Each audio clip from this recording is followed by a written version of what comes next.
તો સ્વાગત છે તમારું આજની આપણી સફરના એક નવા સ્થળ સાથે. તો જઈએ આપણે માતાજીના દર્શન કરવા.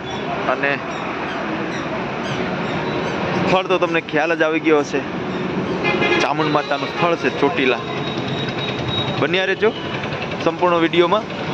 જઈએ આપણે જગ્યા ઉપર. ગુજરાતનો જે પ્રવાસન સ્થળ છે, ધાર્મિક સ્થળો છે, અને ચોટીલાનું ખૂબ જ બધું મહત્વ છે.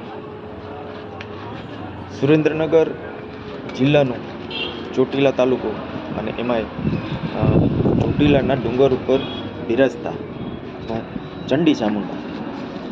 આજે આપણે ત્યાં મંદિરે દર્શન કરવાના છે, અને ત્યાં આપણે થોડુંક એમનો ઇતિહાસ પણ જાણીશું. માતાજીના મંદિરે ડુંગર ઉપર પહોંચવા માટે આપણે 635 પગથિયા છે, એ ચડી અને ઉપર માતાજીના દર્શન કરવા જેવું આપણે છે.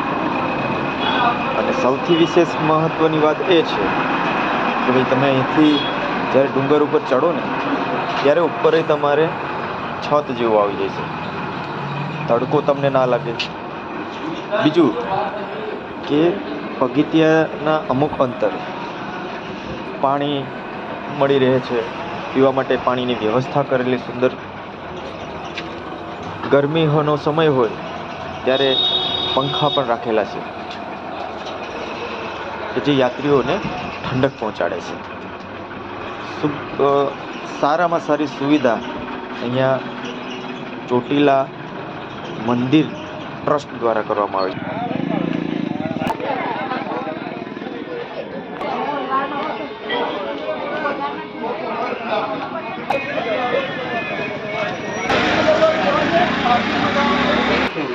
હાલો.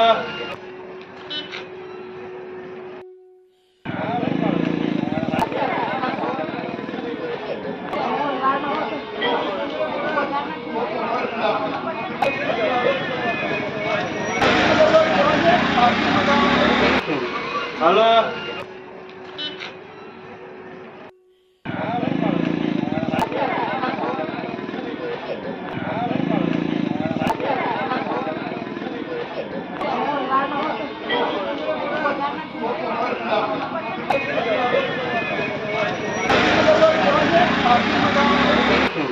હાલો.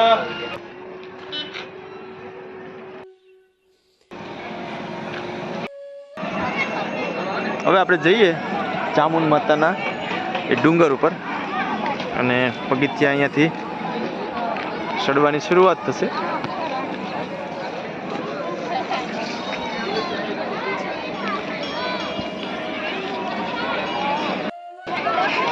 અહીંયાથી આપણે પગથિયા ચડતા ચડતા જઈએ માતાજીના એ ધામ ઉપર. જોડાયેલા રહેજો.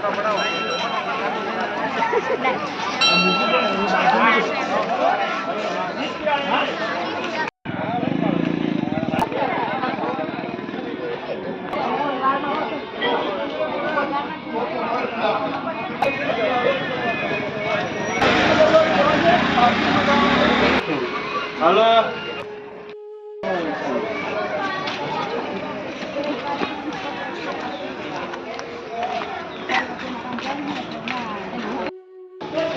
જઈએ અહીંથી આપણે ઉપર પગથિયા ચડતા ચડતા, અને આપણને તડકો ન લાગે એ માટેની પણ ઉપર આ રીતે છત બનાવેલી છે.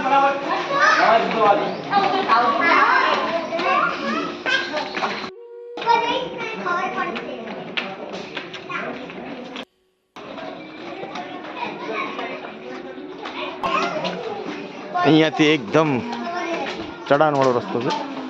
બધા સરસ મજાના પગથિયા છે. તમે અહીંયા આ જગ્યા ઉપર આવો ને ઉનાળો હોય ને તો હજી આપણે અહીંયાથી નજારો છે ઉપરથી પણ તમને બતાવીશ.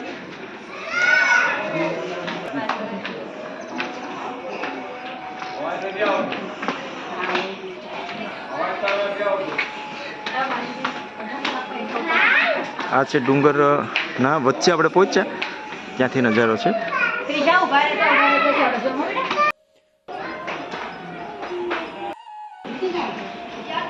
આપણે બધા જ પગથિયા છે ને ચાલતા ચાલતા અમે ચડીએ છીએ. એટલે વચ્ચે વચ્ચે તમને બતાવતા જઈએ છે. આ ઉપરનો નજારો છે અને ત્યાં આપણે સામે ધજા છે ત્યાં પહોંચવાનું છે માતાજી.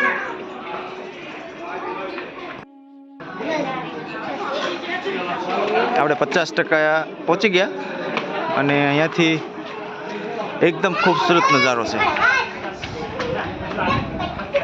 ચોટીલાના સંપૂર્ણ જે વચ્ચેથી શહેરનો જે નજારો છે એ છે.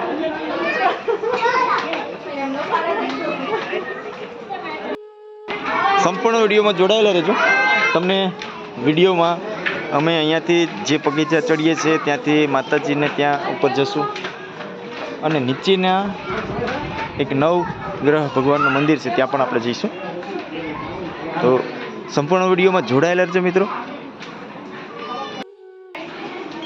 અહીંયાથી થોડોક ઢાળ છે અને ખૂબ જ અઘરું છે. અમારા મિત્ર થાકી ગયા થોડાક, કેમ કે 4 દિવસનો ઉજાગરો છે અને પછી નક્કી કર્યું કે હાલો માતાજીએ જઈએ. અને અહીંયા તે એકદમ ઢોળાવવાળો વિસ્તાર છે. તમે જુઓ,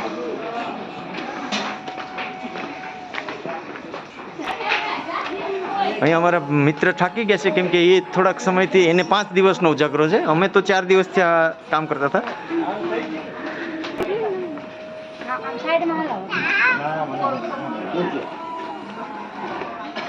અહીંયા પગથિયા ચડતા એક નાનું ડેરું છે.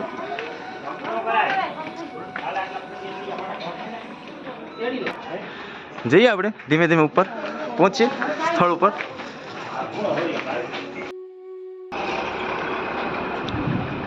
જ્યારે આપણે ઉપર પહોંચીએ છીએ ને ત્યારે આખો કુદરતી જે નજારો છે એ અદ્ભુત હોય છે. અને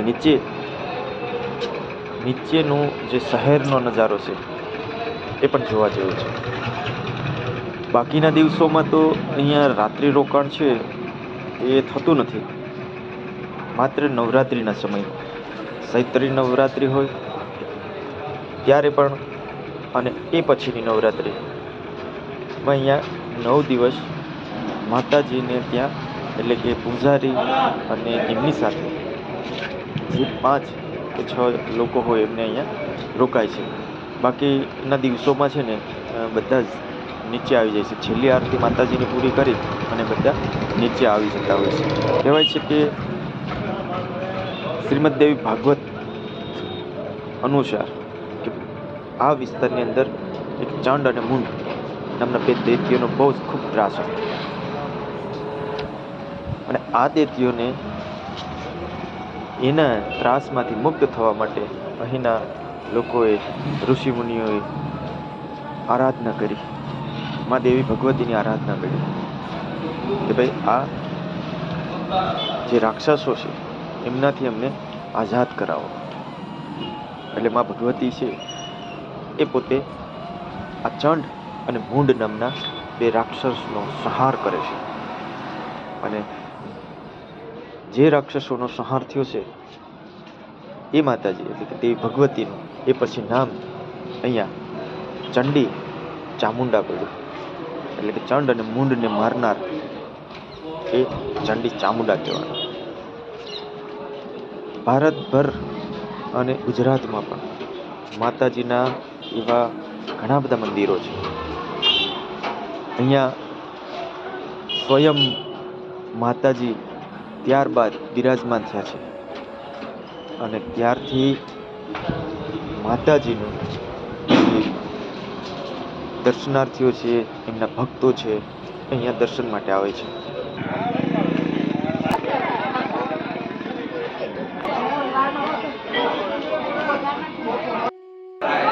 હવે માતાજીના દર્શન કર્યા પછી આપણે જે બહારની સાઈડ આવીએ ત્યારે અહીંયા મેલડી માતાજીનું મંદિર છે. ચંડી ચામુંડા અને એમના દર્શન કરવાનો આજે આપણે જે લાહો મળ્યો છે.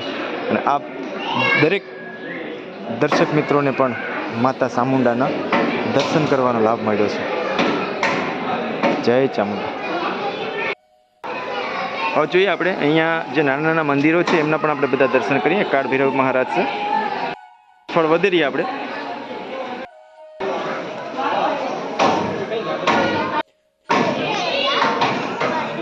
અહીંયા છે માતાજીનું વાહન અને સિંહ સવાર ચામુંડ માતાનું વાહન છે અને એમના અહીંયા દર્શન કરીએ આપણે.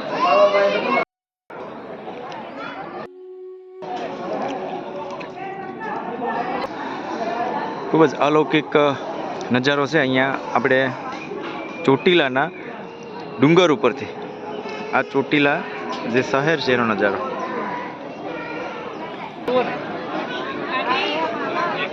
અહીંયા દર્શન કર્યા પછી એક અદ્ભુત શક્તિનો આનંદ થાય છે અને આ છે માં સામુંડનું ધામ એટલે કે ચોટીલા.